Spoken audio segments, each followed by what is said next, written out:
Assalamualaikum warahmatullahi wabarakatuh. Perkenalkan, nama saya Putri Mawardah. Saya dari kelompok 2. Kali ini saya dan teman-teman saya ingin membahas tentang Pancasila sebagai dasar negara. Sebelum saya masuk ke pembahasan, saya ingin memperkenalkan terlebih dahulu teman-teman saya. Assalamualaikum warahmatullahi wabarakatuh. Sebelumnya perkenalkan, nama saya Riri Anzeli, salah satu kelompok 2. Assalamualaikum warahmatullahi wabarakatuh. Perkenalkan, sebelumnya saya Putri Ramadhani, salah satu anggota dari kelompok 2. Oke, langsung saja kita masuk ke pembahasan Pancasila sebagai dasar negara. Mengapa mahasiswa harus memahami Pancasila sebagai dasar negara? Pancasila harus senantiasa menjadi benteng moral untuk menghadapi berbagai tantangan. Pancasila adalah satu alat pemersatu bangsa Indonesia. Secara etimologi, istilah dasar maknanya identik dengan gurnam, rechtsheid, stateside, dan filosofis Grundzijl. Selain itu, secara terminologi, dasar negara dapat diartikan sebagai landasan dan sumber-sumber dari segala sumber hukum dalam membentuk dan menyelenggarakan negara. Dengan demikian, dasar negara merupakan suatu norma dasar dalam penyelenggaraan bernegara yang menjadi sumber dari segala sumber hukum sekaligus sebagai cita-cita hukum bagi tertulis maupun tidak tertulis. Kenapa sih Pancasila disebut sebagai dasar negara? Negara adalah suatu yang dapat tumbuh, mekar, dan dapat mati atau lenyap. Maka, pengertian dasar negara meliputi arti basis dan fundamen, tujuan yang menentukan arah bangsa, pedoman yang menentukan dan mencapai tujuan negara.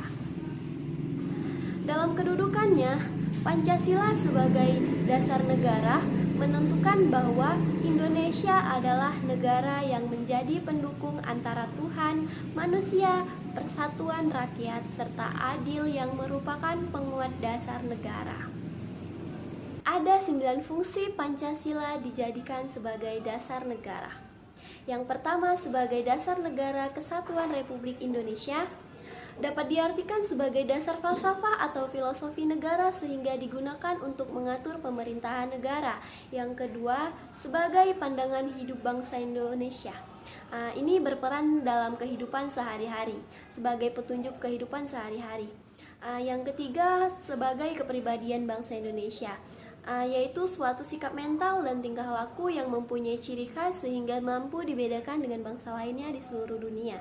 Yang keempat, sebagai jiwa bangsa Indonesia, yang artinya setiap bangsa pasti mempunyai jiwanya masing-masing yang disebut dengan Volksgeist.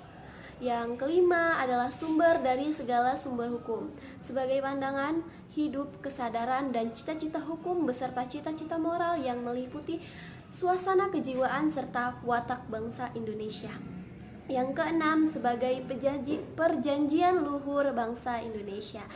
Ini menyangkut ikrar yang telah dibuat saat memproklamasikan kemerdekaan bangsa Indonesia bersama-sama oleh para pendiri bangsa Indonesia. Yang ketujuh, sebagai falsafah hidup yang mempersatukan bangsa Indonesia.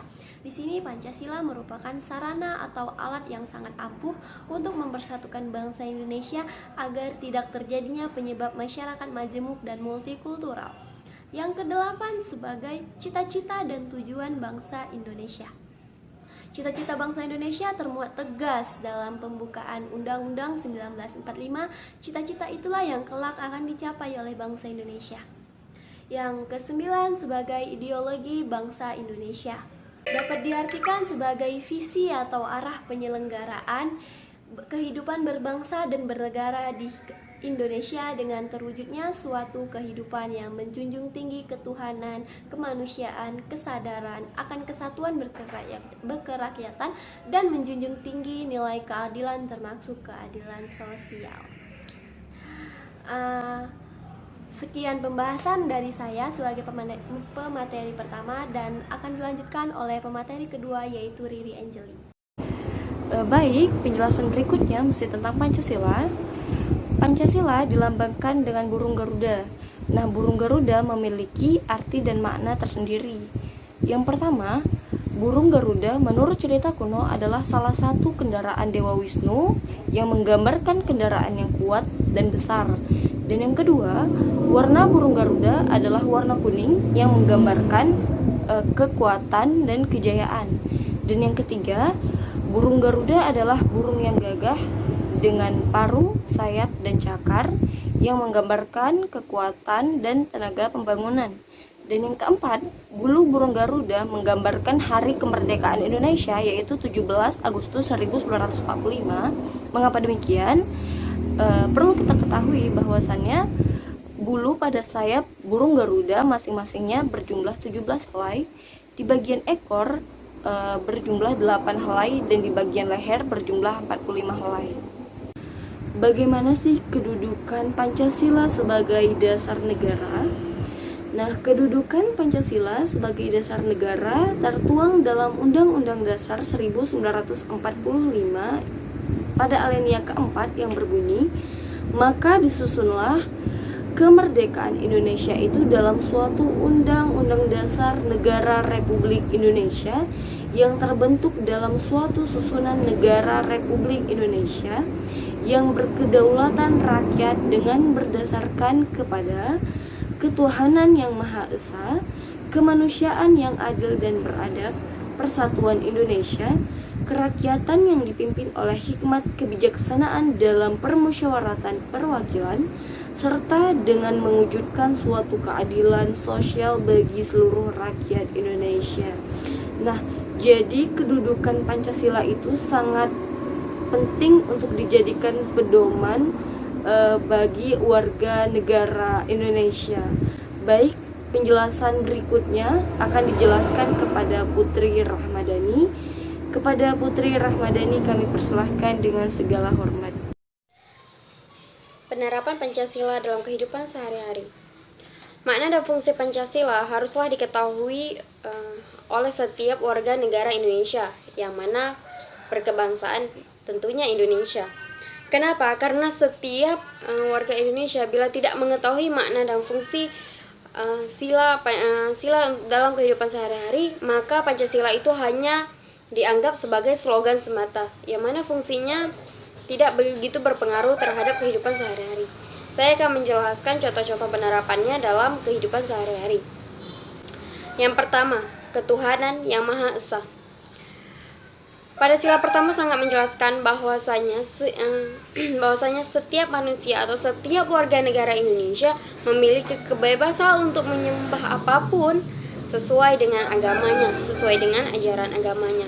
Nah, Indonesia meresmikan 6 agama resmi, yakni Islam, Kristen, Katolik, Hindu, Buddha, dan yang terakhir adalah Konghucu.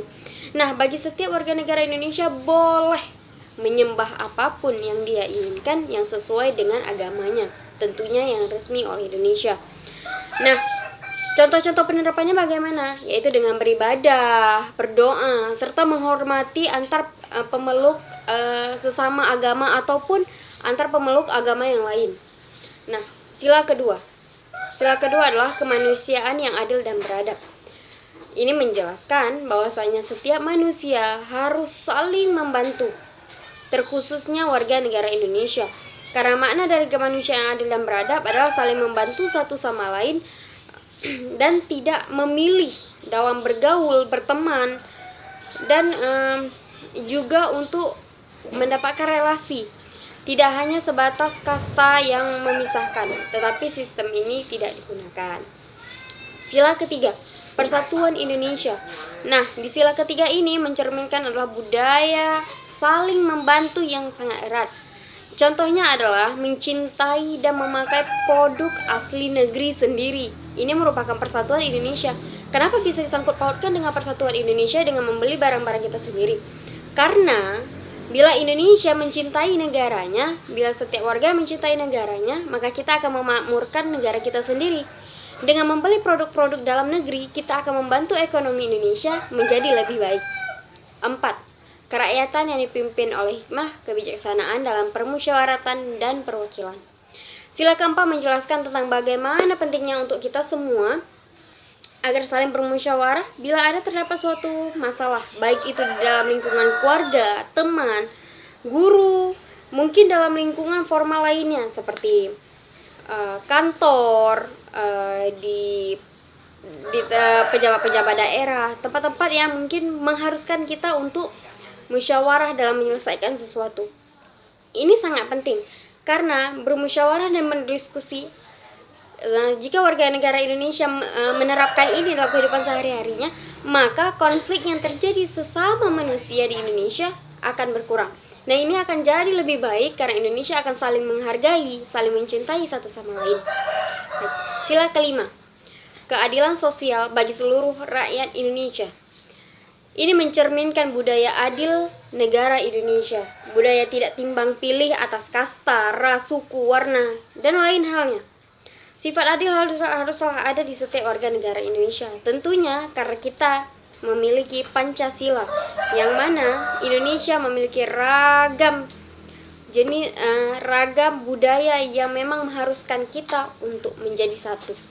Nah, contohnya yaitu setiap warga negara Indonesia harus mengembangkan sifat adil dalam dirinya sendiri, terhadap dirinya, terhadap temannya, terhadap saudaranya, keluarganya, maupun tetangganya atau orang lain. Nah, juga pada sila kelima ini juga menjelaskan sangat tentang menghormati hak orang lain. Oke, terima kasih telah menonton video ini.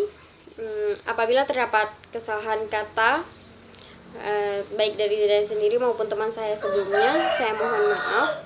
Saya akhiri, wabillahi taufiq wal hidayah. Wassalamualaikum warahmatullahi wabarakatuh.